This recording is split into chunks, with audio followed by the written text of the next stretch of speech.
Μετά από κάποια χρόνια στα οποία έκανα στα μαλλιά μου, ήθελα λίγο να κάνω μια αναζωογόνηση και για μένα. Αποφάσισα να κάνω μια μεταμόσχευση μαλλιών.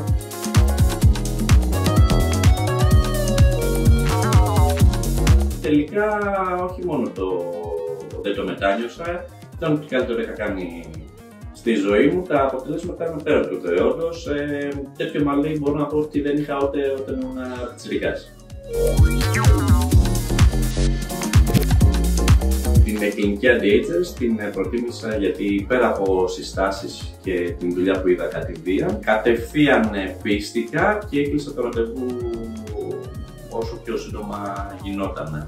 Πλέον είναι εύκολο, δεν πονάει καθόλου, είναι ανώδυνο, πολύ γρήγορο και τα αποτελέσματα είναι φανταστικά, παιδιά. Νομίζω όλοι θα πρέπει να το δοκιμάσουν.